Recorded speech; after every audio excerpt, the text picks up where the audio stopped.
ሰላም እንደገና ከቲ ሲኒማ ጋር ተገናኝተናል። ዛሬ በ2016 ተሰርቶ የብዙዎቻችንን ልብ የሰረቀው ሪል ስቲል የተሰኘው ድንቅ ፊልም አጠራርገን እናቀርባለን። ቪዲዮአችን ከመጀመሩ በፊት ግን ላይክ እና ሰብስክራይብ ማድረጋችሁን እንዳትረሱ።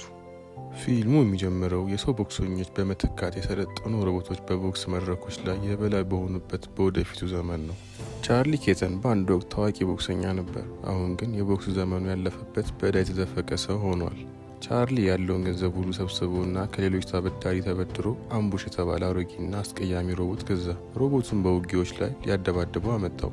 አንዳንድ ልጆች ግን ሮቦቱን ሲያዩ ከሱ ጋር ፎቶ ለመነሳት ጠየቁ። ቻርሊ ግን $5 ጠየቃቸው። እነሱም አልተስማሙም። ቻርሊ ሮቦቱን ወደ ውስጥ ይዞ ገባ። በዚያም ተቃዋሚው ከቀድሞ የስምምነት የበለጠ ገንዘብ ጠየቀ።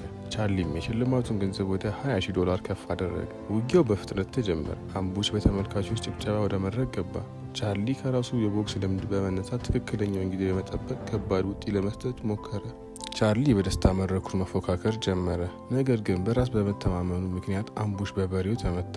ቻርሊ ውጊያውን ለማስቆም ቢሞክርም ጊዜው አልፎ ነበር። አምቡሽ በክፋት ተመቶ በመጨረሻም ፈራረሰ። ቻርሊም ከሮቦቱ የቀረው የብረታ ብረት ቁርጥራጭ ብቻ ነበር። ቻርሊ ከልጆቹ ጋር የሮቦቱን የቀሩ ክፍሎች ለመመለስ ሞከረ። እነሱ ግን $5 ጠየቁት።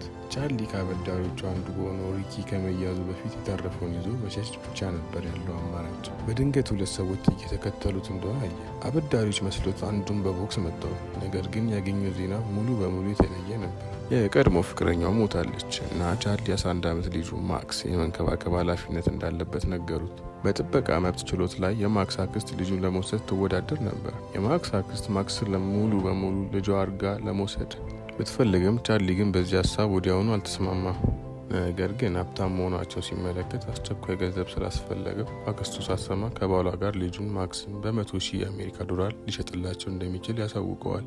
ባልየው ሚስቱን ለማስደሰት ስለፈለገ ተስማማ። ቻርሊ ልጅን ሽጠቅ እንዳይባል ስለፈለገ ጊዜው ክረምት መግቢያ በመሆኑ 2 ወር ብቻ እሱ ጋር እንዲቀመጥለት ጠየቀው። ስምምነቱ ሲፈጸም $50,000 አሁን በመቀበል ሌላኛውን ደግሞ ከ2 ወር በኋላ ልጁ ሊወስዶ ሲመጣ ሊቀበል በስምምነት ተስማሙ። ቻርሊ ራስ ወዳድ ስለነበረ ልጁን የማወቅና አባት የመሆን ኃላፊነቱን ትቶ ፈጥኖ ገንዘቧን አግኝቶ ራሱን ከዕዳ ማዳን ነበር የመረጠው። ወዲያውኑ ሌላ ሮቦት ለመግዛት ሰው ፈለገ። በኋላ ቻርሊ ወደ ቢሊ የስፖርት ማዕከል ሄደ። ቢሊ በገንዘብ ችግር የምትገኝ ትንሽ የስልጠና ቦታ ያላት ሴት ነች። በቻርሊ ብትበሳጭም አሁንም ትጨነቅለት ነበር። ሮቦቶቹን ትጠግንለት ነበር። በዚህ መሃል ማክስ የጥበቃ ስምምነቱ ማንም ሳያውቅ ወደ ቻርሊ መጣ። የሁለቱ መጀመሪያ ስብሰባ እጅግ አስፈሪ ነበር። ማክስ በመጨረሻ አባቱ ሮቦት ለመግዛት ሲል የጥበቃ መብቱን እንደሸጠ ተረዳ። ልጁም ከገንዘቡ ግማሹን ጠየቀ። ብቻውን ለመኖር ለመሄድ ፈልጎ ነበር። ቻርሊ ግን አልተስማማም። ማክስ በጣም ተቆጣና ልቡ ተሰበረ። ነገር ግን ጋራጅ ውስጥ ሲገባ አዲሱ የቻርሊ ሮቦት አየ። እሱም ኖይዝ ቦይ የተባለ ታዋቂ የጃፓን ቦክስ ሮቦት ነበር። ማክስ በሮቦቱ በጣም የተማረከ ሲሆን ቻርሊ ከሮቦቱ ትዕዛዝ ሰጠ፣ ግን ምንም አልሰራ አለው። ሮቦቱ የሚረዳው የጃፓን ቋንቋ ብቻ እንደሆነ ታወቀ። ቢሊ ቀደም ሲል ስርዓቱን ወደ እንግሊዝኛ ለመቀየር ሞክራ ነበር። ኖይዝ ቦይ የተለያዩ ቀድሞ የተዘጋጁ የውጊያ እንቅስቃሴዎች ያሉት የመቆጣጠሪያ ፓናል ነበረው። ቻርሊ ሮቦቱን ይዞ ለመሄድ ሲዘጋጅ ማክስ የመኪናውን ቁልፍ ወሰደው። ከእነሱ ጋር ካልሄድኩ ብሎ ቁልፉን ወደ ፍሳሽ ቦይ እንደሚጥለው ነገር። ሁለቱም በመጨረሻ ወደ ህገ ወጥ ወደ ሆነው የቦክስ መድረክ ሄዱ። ቻርሊ በራሱ በጣም ተማመነና ትናንሽ ውጊያዎች ትቶ የአካባቢውን ቻምፒዮን ለመጋፈጥ ወሰነ። ይህ ሮቦት ፔን ማሽን ተብሎ ይጠራ ነበር። ማክስ ነገሮችን በደረጃ እንዲያደርግ መከረው። ቻርሊ ግን አልሰማውም። ውጊያው እንደተጀመረ ኖይዝ ቦይ ተቃዋሚውን በመሬት ላይ ጣለው። ተቃዋሚው እንደገና ሲነሳ እንደገና ጥቃት ሰነዘረበት። ነገር ግን ነገሩ በፍጥነት ተቀየረ። ተቃዋሚው መልሶ ጥቃት ሰነዘረ። ቻርሊ በመቆጣጠሪያ ላይ ያሉት ምልክቶች ምን እንደሚሉ ስላልገባው ግራ ተጋባ። በመጨረሻም ተቃዋሚው አንዱን የኖይዝ ቦይ እጅ ቆረጠው። ሌላውን ደግሞ እያዘነ በጭካኔ ጭንቅላቱን በመደብደብ ጀመረ። ኖይዝ ቦይ ይህን ጥቃት መቋቋም ስላልቻለ ተደመሰሰ። ቻርሊ በጣም ተስፋ ቆረጠ። ብዙ ገንዘብ ያወጣበት ሮቦት አሁን የብረት ቁርጥራጭ ብቻ ሆኗል። ማክስም በአባቱ በጣም ተቆጣ። ከነገሮች በፊት እንደማያስብና የማይፈልጉን ሁሉ ለመጣል የሚዘጋጅ ልበቢስ ሰው እንደሆነ ተረዳ። በዚያ ሌሊት ሁለት ሆነው ወደ ቆሻሻ ሮቦቶች መጣያ ቦታ ሌላ ሮቦት ለመገንባት የሚረዱ ክፍሎች ለመፈለግ ሄዱ። ከባድ ዝናብ እየዘነበ ነበር። ቻርሊ የቀድሞ የቦክስ ዘመኑን ለማክስ እየነገረው ሳለ ማክስ በድንገት ወደ ጥልቅ ጉድጓድ ወደቀ። ከመሬት ላይ የወጣ የሮቦት እጅ በመያዝ በአስደናቂ ሁኔታ ራሱን አዳነ። ቻርሊ ወዲያውኑ ወርዶ የልጁን እጅ እያያዘና ከጉድጓድ አወጣው። ከዚያም ማክስ ከመሬት በታች ሙሉ ሮቦት እንዳለ አየ። ሮቦቱ ህይወቱን እንዳዳነ ስላመነ ወደ ቤት ሊወስደው ፈለገ። ቻርሊ ግን አልተስማማም። ማክስን ብቻውን ትቶ ሄደ። ማክስ ግን አባቱን አልተከተለም። በራሱ ሮቦቱን መቆፈር ጀመረ። በማግስቱ ጠዋት በመጨረሻ ሮቦቱን ከመሬት ማውጣት ቻለ። ማክስ ህይወቱን ስላዳነው ሮቦቱ ልዩ እንደሆነ ያምን ነበር። በቤት ውስጥ ማክስ ቤሊን ሮቦት እንድትጠገንለት ጠየቃት። ቤሊ ግን በቻርሊ ኃላፊነት የሌለው ባህሪ ደክሟት ነበር። ራሷን እና የስፖርት ማዕከሏ ለመደገፍ በራሷ ገንዘብ ማግኘት እንደምትጀምር አሳወቀች። ቤሊ ማክስ ሮቦቱን ከአሮጌ መቆጣጠሪያ ስርዓት ጋር እንዲያገናኘው ረዳችው። በመጀመሪያ ላይ ቆሻሻ መስሎ የነበረው ሮቦት በድንገት ተነሳ። መንቀሳቀስ ብቻ ሳይሆን ከፊቱ ያለውን ሰው እንቅስቃሴ መኮረጅ እንደሚችል አወቁ። ሮቦቱም አተም ብለው ስሙን አወጡለት። ቻርሊና ማክስ በአተም ላይ መከራከር ጀመሩ። ቻርሊ ሮቦቱን ቆራርጦ ዋጋ ያላቸው ክፍሎች ለመሸጥ ፈለገ። ማክስ ግን አልተስማማም። ልጁ የአተምን ጭቃ አጠበውና ሮቦቱን የእሱ እንደሆነ ወሰደ። ማክስ አተምን ወደ ቦክስ መድረክ ወሰደው። ቤሊ ግን አተም ያረጀ ሮቦት እንደሆነ ነገረችው። በመሰረቱ ለስልጠና ብቻ የተሰራ ሮቦት ነበር። ዋና ጥንካሬዎቹ ከፍተኛ ጽናት፣ የሌሎች እንቅስቃሴ መኮረጅ መቻሉ ብቻ ነበር። ራሱን በራሱ መልሶ ጥቃት ለመሰንዘር ግን አልተነደፈም። ማክስ ግን አተምን በመድረክ ላይ ለማደባደብ ቆርጦ ተነሳ።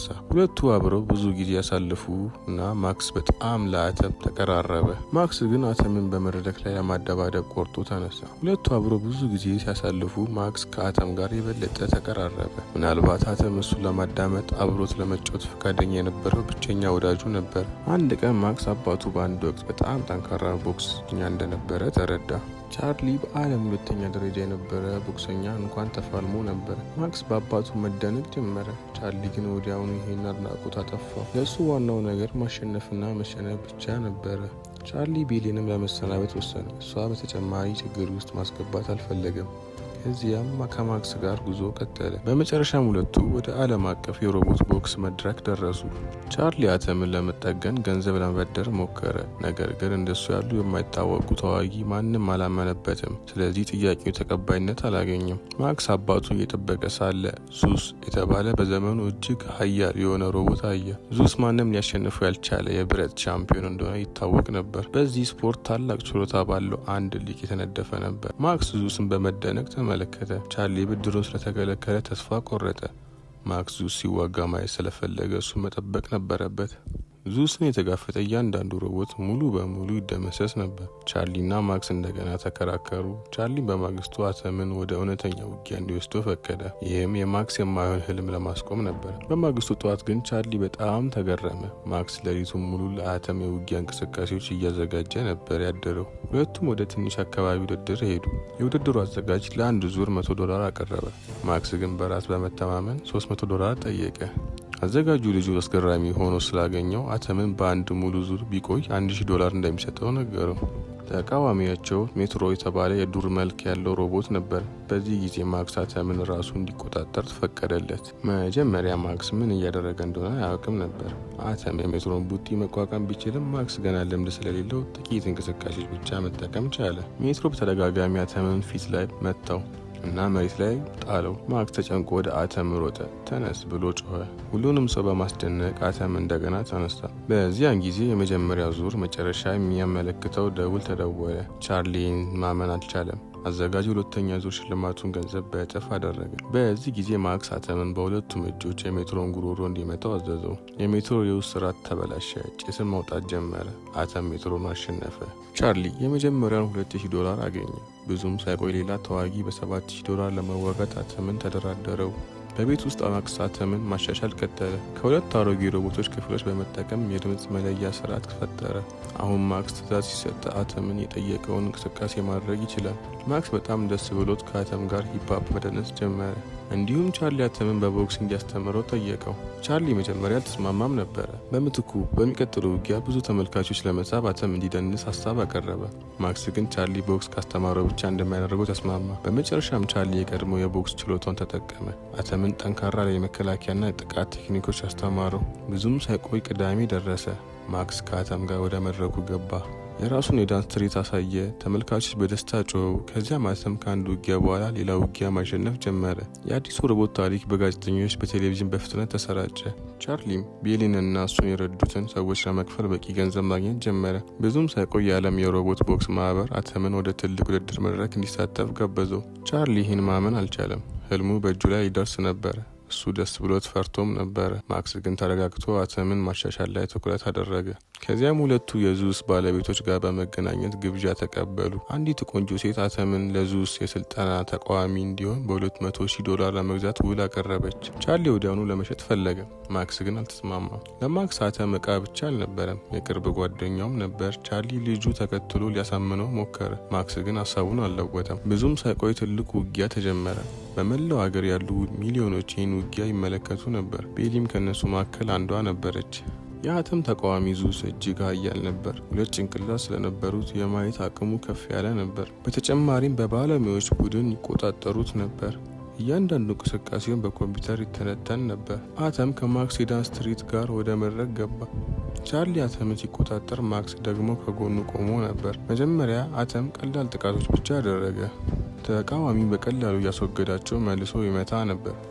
ይሄ ግን የተቃዋሚውን አቅም ለመመዘን የተደረገ ሙከራ ብቻ ነበር። ብዙም ሳይቆይ ፍጥነቱን ጨመረ። የጥቃት አቅጣጫ ደጋግሞ መቀየር ጀመረ። ቻርሊ መከታተል አቃተው። አተም በተደጋጋሚ ተመታ። ማክስ በመጨረሻ የተቃዋሚን ድክመት አስተዋለ። ተቃዋሚው አንድ እጁን በሚወዘውዝበት ጊዜ ስርዓቱ እንደገና ለማዘጋጀት ትንሽ ጊዜ ይወስድ ነበር። አተም በቅርብ ርቀት ከተከሻው ማጥቃት ጀመረ። ይህም የእጆቹ እንቅስቃሴ ገደበ። ቻርሊ አተምን በተደጋጋሚ እንዲያጠቃ አዘዘው። አተም በተቃዋሚ ጭንቅላት ላይ ከባድ ቡጢ ሰነዘረ። የተቃዋሚ ስርዓትን በከፍተኛ ሁኔታ ተበላሸ። የተቃዋሚም የመዋጋት አቅም ጠፋ። ተመልካቹ በደስታ ጮኸ። አተም እጅግ የበለጠ ኃያል ተብሎ የሚታመነውን ሮቦት አሸንፎ ነበር። ውጊያው ከ2 ደቂቃ በታች ብቻ ቆየ። አተም ወዲያውኑ በወጣቶች ዘንድ ታዋቂ ሆነ። ማክስ ወደ መድረኩ ዘሎ ገባ። ሌላኛው ማይክሮፎንም ወሰደ እና ለዙስ ባለቤቶች መልእክት አስተላለፈ። ሰዎች በገንዘብ ለመቆጣጠር ከመሞከር ይልቅ የአተምን ፈተና ተቀበሉ። አተም ዙስን እንደሚያሸንፈው አስታወቀ። ሁለቱም የውጊያውን ሽልማት ተቀብለው ለመደሰት ተዘጋጁ። ነገር ግን ደስታቸው በቻርሊ አበዳሪ በሆነው ሪኪ ተቋረጠ። ቻርሊ ዋናውን ዕዳና ወለዱን እንደሚከፍል ቃል ቢገባም ሪኪ አሁንም ተቆጥቶ ነበር። ቻርሊ ከሪኪ ሰዎች አንዱን መታ። ማክስን ይዞ ለመሸሽ ሞከረ፣ ግን ተያዙ። ሪኪና ሰዎቹ ቻርሊን በክፉ ደበደቡት። ማክስንም መሬት ላይ ጣሉት። ከዚያም የውጊያው ሽልማት ገንዘብ ሁሉ ወሰዱት። በዚያን ሌሊት ቻርሊ መጥፎ ሰው እንደሆነና የማክስ አባት ለመሆን እንደማይገባው ተረዳ። ስለዚህ የማክስ ዘመዶች አነጋግረው ልጁን ወደ እነሱ ለመመለስ ወሰነ። ቻርሊ ከቀድሞ የጥበቃ ስምምነት የቀረውን ገንዘብ ለመቀበል አልፈለገም ነበር። ማክስ በጣም ተስፋ ቆረጠ። ከአባቱ ጋር እንዲቆይ ለመነው። አብረው መቆየት አተምን ሻምፒዮን ለማድረግ ህልማቸውን መቀጠል ፈለገ። ቻርሊ በልጁ ቃላት ተነካ፣ ግን አሁንም ማክስ ያለ እሱ ቢሻለው እንደሆነ አሰበ። ከመሄዱ በፊት ማክስ አባቱን አንድ ነገር ብቻ እንደሚፈልግ ነገረው፣ አተም ሲዋጋ ማየት። ቻርሊ ወደ ቤት ሲመለስ ከማክስ ጋር ያሳለፋቸው ትዝታዎች ሁሉ አስታወሰ። ልቡ ተሰብሮ ወዲያው ወደ ቢሊ ሄደ። ቻርሊ ለቢሊ ማክስ የተሻለ ህይወት እንደሚያስፈልገው ነገራት።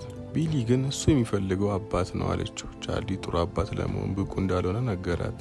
ቢሊ ግን ዋናው ነገር የማክስ ስሜትና ልጁ በእውነት የሚፈልገው ነገር እንደሆነ አስታወሰችው። ቃሏ የቻርሊን አመለካከት በመጨረሻ ለወጠው። ቻርሊ ቢሊን አቅፎ ሳማትና መሰገናት። ከዚያም ማክስ ለመፈለግ ወዲያውኑ ሄደ። ቻርሊ ለማክስ ላደረሰበት ሁሉም ህመም ይቅርታ ጠየቀው። ብዙ ስህተቶች እንደሰራ አመነ። እነዚያን ስህተቶች ለማስተካከልም እንደሚፈልግ ነገረው። ከቻርሊ ጀርባ አተም ቆሞ ነበር። ሶስቱም ከዙስ ጋር ለመጨረሻ ውጊያ ወደ መድረኩ ሊመለሱ ነው።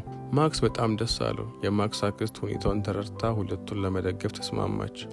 የውጊያው ቀን ደረሰ። ከተለያዩ ቦታዎች ሰዎች ወደ ኒውዮርክ መድረክ መጡ። ሁሉም ስለ ሁለቱ ተዋጊዎች ይናገሩ ነበር። አተም የሚያሸንፍ ተስፋ የሌለው ተዋጊ እንደሆነ ተቆጥሮ ወደ መድረኩ ገባ። የዙስ ቡድን አተምን አሽፎበት ዙስን በታሪክ ውስጥ ታላቁ ሮቦት ብሎ አስተዋወቀ። ሪኪ መጥቶ $100,000 በመወራረድ አተም አንድ ዙር እንኳን እንደማይቆይ በራስ መተማመን ተናገረ። ከዚያ ዙስ ታየ። በብርሃን ተከቦ የማይሸነፍ የማሸነፍ አምላክ ተብሎ ተገለጸ። ውጊያው ተጀመረ። አተም ወዲያውኑ ከዙስ ከባድ ቡጢ ተቀብሎ መሬት ላይ ወደቀ። ቻርሊ አበረታታው። ማክስም እንዲነሳ ጮኸለት። አተም እንደገና ተነሳ። ነገር ግን ዙስ ወዲያውኑ በተከታታይ ቡጢዎች ማጥቃት ጀመረ። ቻርሊ ካደገኛው ቦታ ሊያወጣው ሞከረ። የዙስ ጥቃት ግን ቀጠለ። በጥቂት ሰከንዶች ውስጥ አተም 3 ጊዜ ወድቆ ነበር። ማክስ ግን ተስፋ አልቆረጠም። ደግሞ አበረታታው። አተም ድምፁን ሰማ። እንደገና ተነሳ። በዚህ ጊዜ አተም በዙስ ላይ ከታች ወደ ላይ ኃይለኛ ቡጢ ሰነዘረ።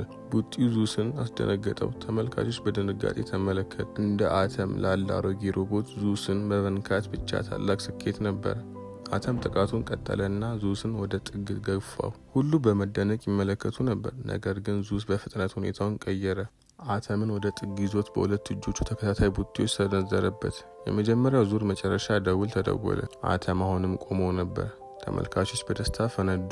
ሪኪ የተወራረደውን ገንዘብ አስታውሶ በጣም ተጨነቀ። ቻርሊ ሁለተኛ ዙር ከመጀመሩ በፊት አንዳንድ ሽቦዎች በማገናኘት አተምን በፍጥነት ጠገነው። ዙስ አደጋውን የተረዳ ይመስል ነበር። ቡድኑን በሚስጥር ተነጋገረ። ሁለተኛው ዙር ተጀመረ። ዙስ አተምን እንደ ቦክስ መምቻ የተጠቀመበት ነበረ። ነገር ግን አተም የዙስን ፊት ላይ በርካታ ቡጢዎች መታው። ውጊያው ቀጠለ። የዙስ ጥቃቶች አተምን አካልና ደረት ቢጎዱም አተም እንደገና ይነሳ ነበር። በአራተኛው ዙር መካከል ዙስ የመጨረሻ ኃይለኛ ጥቃቱን መሰንዘር ጀመረ። ሁሉንም ኃይሉ ወደ አተም ጭንቅላት አተኮረ። ይህ ጥቃት የአተምን የድምፅ መለያ ስርዓት አበላሸው። አተም የቻርሊን ትዕዛዝ መስማት አልቻለም። ማክስ አተምን የሻዶ ሞድ እንዲጠቀም ሀሳብ አቀረበ። ይህም አተም የቻርሊን እንቅስቃሴ እንዲኮርጅ ያስችሏል። ቻርሊ መጀመሪያ አልፈለገም ነበር፣ ነገር ግን በልጁ አይኖች ላይ ሙሉ ተስፋ ያየ። ውጊያው ቀጠለ። በዚህ ጊዜ አተም ከዙስ ጋር ቡጢ ለቡጢ መለዋወጥ ጀመረ። የዙስ ቡድን አተም የቻርሊን እንቅስቃሴ እየኮረጀ እንደሆነ በፍጥነት ተረዱ። ሆኖም አተም እንደገና ወደ ጥግ ሄደ። ዙስ ያለማቋረጥ ጥቃት ቀጠለ። የዙስ ቡድን ድሉ እጃቸው ውስጥ እንዳለ አመኑ። ነገር ግን በቻርሊ ወጥመድ ውስጥ ገብቶ ነበር። የቻርሊ እቅድ ቀላል ነበር። ዙስ ሁሉንም ኃይሉ እስኪጨርስ ድረስ ማሰራት። ቀስ በቀስ ዙስ ፍጥነቱን ማጣት ጀመረ። በመጨረሻ መድረኩ በሚጮህ ተመልካቾች ድምፅ ሲናወጥ አተም ኃይለኛ ቡጢውን ሰነዘረ። ቡጢውም የዙስን የመቆጣጠሪያ ስርዓት አበላሸው። የዙስ ቡድን ማሸኑን ለማዳን ቢሞክሩ ምንም ማድረግ አልቻሉም። አተምን በቅርብ ርቀት መዋጋት ለዙስ ከባድ ሆኖበት ነበረ። ቻርሊ አተምን ሲመለከት የራሱ ነጸብራቅ በሱ ውስጥ አየ። ማክስም ለመጀመሪያ ጊዜ አባቱ ሁልጊዜ ያሰበው እንደነበረው ኃይለኛ ቦክሰኛ ሆኖ አየው። ልጁ በደስታ ተሞላ፣ እንባም ከዓይኖቹ ወጣ። ከዚህ በፊት አባቱ እንዲህ ማየት ቢችል እመኛለሁ ብሎ አሰበ። ነገር ግን ቢያንስ አሁን ይህን ቀን ማየት ችሎ ነበረ። ከከባድ ተከታታይ ጥቃቶች በኋላ አተም የመጨረሻ ኃይለኛ ቡጢውን ሰነዘረ። ዙስ መሬት ላይ ወደቀ። ዙስ የመጨረሻው ደውል ከመደወሉ በፊት እንደገና መቆም ቢችልም ዳኞቹ ውጊያውን አቻ ብለው መዘኑ። ነገር ግን ዙስ አሁንም የወቅቱ ሻምፒዮን ስለነበረ ዳኞቹ ድሉን ለዙስ ሰጡት። ተመልካቾች በውሳኔው በጣም ተበሳጩ። የዙስ ቡድን ተዋርዶ ከመድረኩ ሄደ። አተም ግን በሕዝብ ልብ ውስጥ እንደ ብሔራዊ ቻምፒዮን ተቀበሉት። ቻርሊና ማክስ ተቃቀፉ። የአተም እጆች ያዙና በታላቅ ደስታ ድላቸውን አከበሩ። እዚህ ላይ ፊልሙ ያበቃል። ሪል ስቲል በጣም ትርጉም ያለው ፊልም ነው። እምነትና ተስፋ ምን ያህል ኃይል እንዳላቸው ያሳየናል። ህልም ፈጽሞ አትተው። ሁሉም ሰው ስህተቱን ለማስተካከል ሁለተኛ እድል ሊሰጠው ይገባል። አንዳንድ ጊዜ ህይወት በራሷ መንገድ ልትጥልህ ትችላለች። ነገር ግን ተጥለ መቅረት ወይም በድፍረት እንደገና መነሳት የምትወስነው አንተ ብቻ ነህ። ልክ እንደ አተም። ምንም እንኳን አተም የሰው ስሜት የሌለው ሮቦት ቢሆንም በሰዎች መካከል ያለው ስሜትና ግንኙነት ምልክት ሆኗል። አተም የማክስን ህይወት ስላዳነም ማክስ ምን ያህል ገንዘብ ቢቀርብለት ለመሸጥ አልፈለገም። ማክስ አተም በጣም ልዩ ሮቦት እንደሆነ ያምን ነበር። ይሄ ቪዲዮ ከወደዳችሁት ላይክ፣ ሰብስክራይብ አድርጉ እና ቀጥሎ የትኛውን ፊልም እንዳቀርብላችሁ እንደምትፈልጉ በኮሜንት ላይ ንገሩኝ።